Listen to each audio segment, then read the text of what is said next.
Oremos. Santo Deus, poderoso Pai que estás nos céus, estamos em Tua presença agradecidos pela vida, pelos cuidados, por tudo que tens feito por nós. Queremos te agradecer por mais um dia de vida e por estarmos iniciando uma nova semana de estudo na Tua Palavra.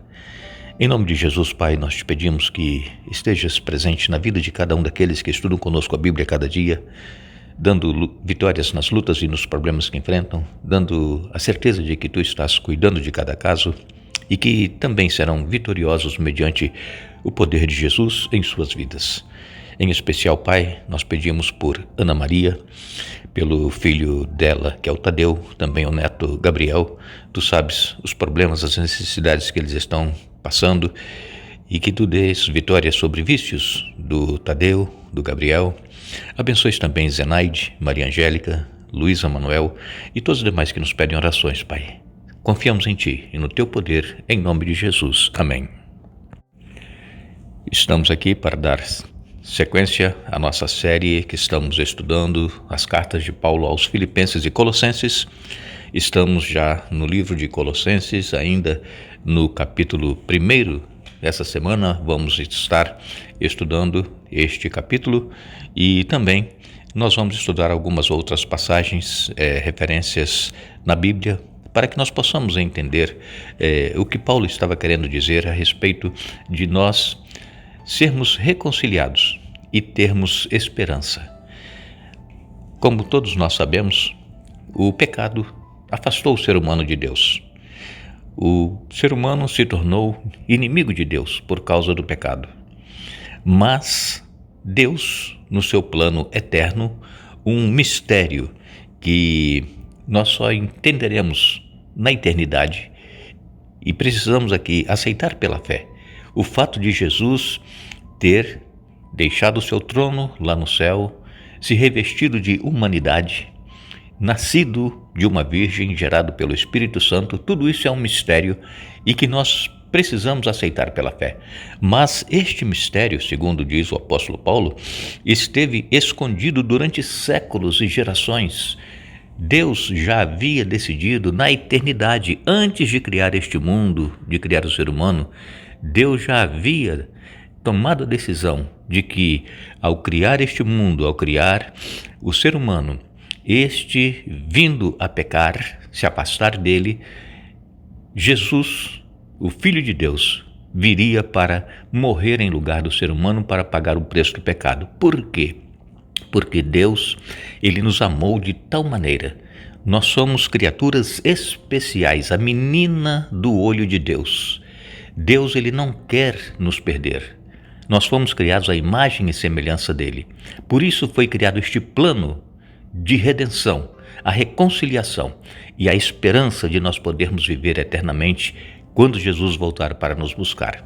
E aqui em Colossenses, Paulo, ele então vem dizendo, Colossenses capítulo 1, verso 20, nós até já estudamos isso na semana passada, mas Paulo, ele vem aqui dizendo: e por meio dele o Pai reconciliou consigo todas as coisas, por meio do sangue do Filho na cruz, o Pai fez as pazes com todas as coisas, tanto nos céus como na terra.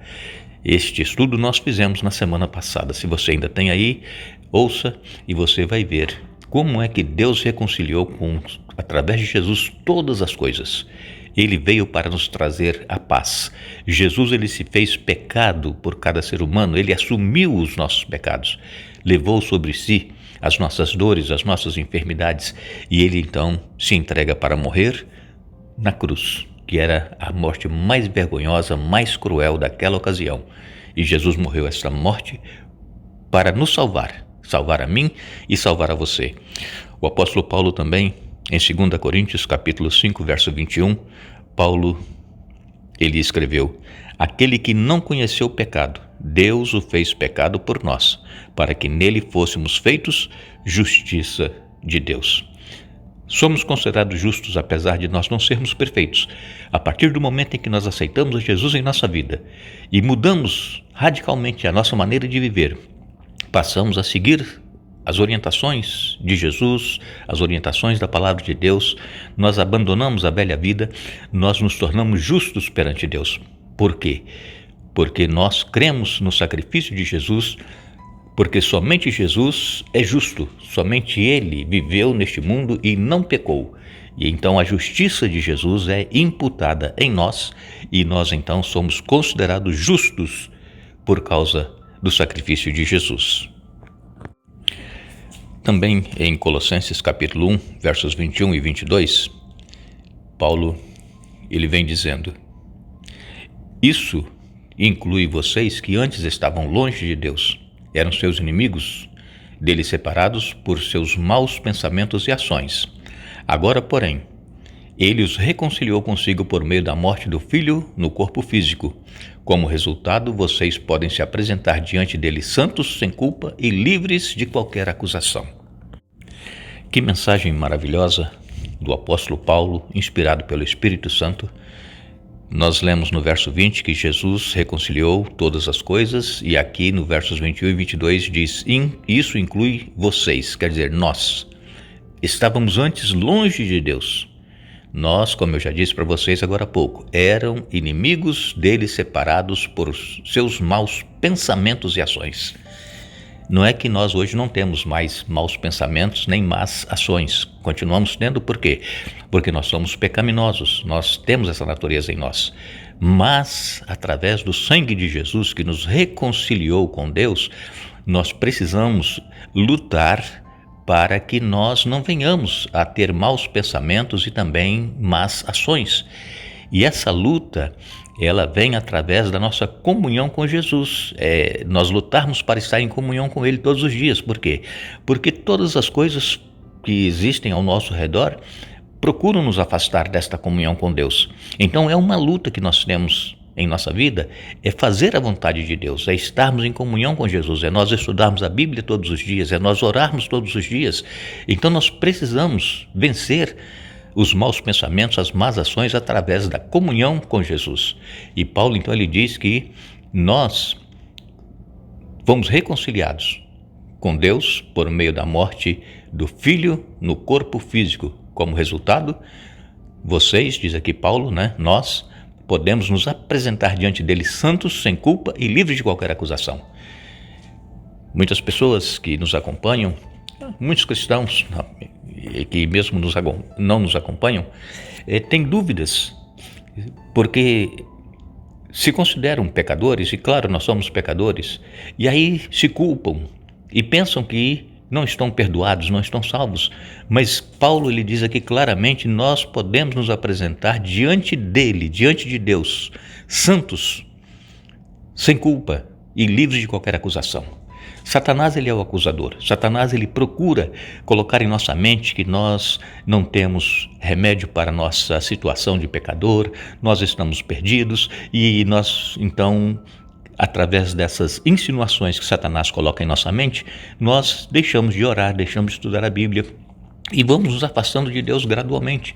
Mas coloque em sua mente, nós somos santos, sem culpa e livres de qualquer acusação, quando nós confiamos plenamente no sacrifício de Jesus. Mas se nós não confiamos plenamente no sacrifício de Jesus, aí nós vamos carregar essa culpa. Nós vamos nos sentir sem condições de estar um dia no céu com Jesus. E ainda em Efésios capítulo 5, no verso 27, Paulo ele diz: assim o fez para apresentá-la a si mesmo como igreja gloriosa, sem mancha, ruga ou qualquer outro defeito, mas santa e sem culpa. Paulo então, complementando o que ele falou lá em Colossenses capítulo 1, versos 21 e 22, que eu li para vocês agora há pouco, ele, aqui em Efésios 5, 27, ele diz que Jesus fez isso, se entregou para morrer por nós, para nos apresentar a nós mesmos como igreja gloriosa, sem mancha, ruga ou qualquer outro defeito, mas santa e sem culpa. Nós precisamos, irmãos, crer na palavra de Deus. Nós precisamos crer que nós estamos salvos em Jesus, mesmo ainda tendo tendências pecaminosas, mesmo ainda tendo falhas, mesmo ainda caindo, nós não podemos perder essa certeza de que nós estamos salvos em Jesus. E quando nós temos essa certeza em nossa vida, mesmo caindo, falhando, nós vamos nos voltar para Deus, nós vamos nos arrepender daquilo de errado que nós fizemos, das nossas más ações, dos nossos maus pensamentos, nós vamos pedir a Deus perdão e pelo sangue de Jesus Ele nos perdoa e Ele nos reconcilia novamente com Ele. A vida eterna, irmãos, não é para aqueles que não pecam, para aqueles que jamais vão cometer pecado. Nós nunca chegaremos a esse estágio de não cometermos mais pecados enquanto nós estivermos aqui neste mundo. Enquanto Jesus não voltar, nós teremos essa tendência e nós poderemos cair, mas nós temos que nos levantar. Não por nossas forças, porque nós não temos forças para voltar, para retornar a Deus, mas é pelo poder do Espírito Santo trabalhando em nossa mente, em nosso coração.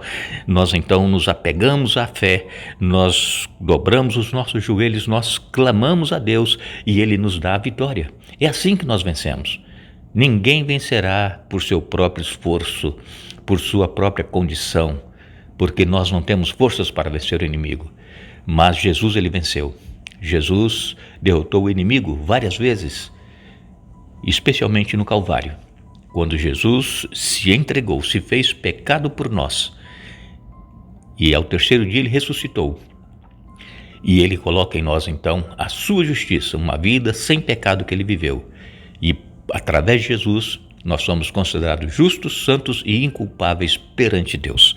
Nós queremos agradecer a todos vocês que estiveram hoje conosco participando do estudo da Bíblia. Retornaremos amanhã para continuarmos o estudo desta semana, falando sobre reconciliação e esperança. Desejamos a todos vocês um bom dia, que Deus nos abençoe, nos fortaleça, nos ajude a buscá-lo cada dia, cada momento, e que possamos, muito em breve, estar com Ele nos céus. Que Deus nos abençoe.